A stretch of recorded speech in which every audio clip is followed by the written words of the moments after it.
अगर आपने अभी तक मेरा चैनल सब्सक्राइब नहीं किया तो प्लीज़ मेरा चैनल सब्सक्राइब कर दें। नाज़रीन, आज का मेरा टॉपिक है हम कैसे लिख सकते हैं या हम अपनी किताब कैसे लिख सकते हैं। अगर आपने आज तक कुछ नहीं लिखा और लिखना चाहते हैं तो ये वीडियो आपके लिए निहायत मुफीद साबित होगी। तो घबराने की ज़रूरत नहीं, ये कोई इतना मुश्किल काम नहीं है। अब अगर आपने लिखने के बारे में सोचना शुरू कर दिया है तो आपने पहला कदम उठा लिया है। तो अब आइए मैं आपको बताता हूँ कि अब आगे आपने क्या करना है। अब आपने ये फैसला करना है कि आपने लिखना क्या है। आप नावल लिखना चाहते हैं, नज़्म, गज़ल लिखना चाहते हैं, अफसाना, ड्रामा या कोई और सिन्फ। सबसे पहले आप इसका इंतखाब करें और इस काम को जारी रखने के लिए आप आज से डायरी लिखने की आदत बना लें। कोई भी अच्छी बात आपके जहन में आती है तो उसको लिख लें और वक्तन फ़वक्तन उसको पढ़ते रहें ताकि ख़यालात और जज्बात आपके जहन में तरोताज़ा रहें और अपनी पसंदीदा मौज़ूआत पर आर्टिकल लिखना शुरू कर दें। हो सके तो इनको किसी मैगज़ीन, मजल्ले या अखबार में शाया करवा दें। इससे आपको हिम्मत मिलेगी, आपका हौसला बढ़ेगा और आपके अंदर लिखने का एक नया जज्बा तहरीक की सूरत में बेदार होगा। नाज़रीन, डायरी लिखने के साथ साथ आपको नित नए मौज़ूआत के लिए अपनी सोचो फ़िक्र को वुसअत देने की अशद ज़रूरत है। तो आपकी सोच व फ़िक्र कैसे वसी होगी, इसके लिए आपको कुतुब बीनी की ज़रूरत है।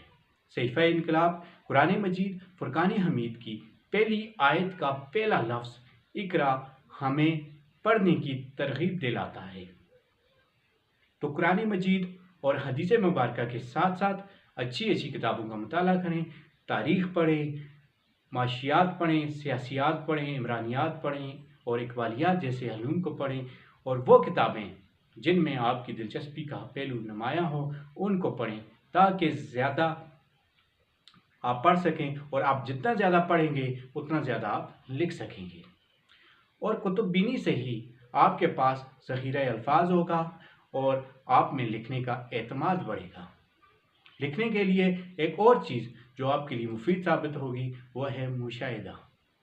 फसीरू फिल अर्द की अमली तफसीर बनकर सैर व सियाहत का शौक़ पैदा करें, नई जगहों और नई चीज़ों को देखें, उनमें गौर व फिक्र करें और बनज़रे गायर चीज़ों का मुताला करें और उनके बारे में लिखना शुरू करें।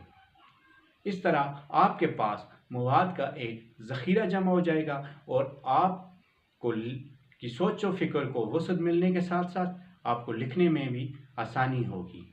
नाज़रीन, आप जिस ज़बान में लिखना चाहते हैं उस ज़बान पर गिरफ्त हासिल करें और उसकी ग्रामर को अच्छी तरह पढ़ें ताकि आपके कलाम में नुदरत, सलासत, रवानी और चाशनी बरकरार रहे।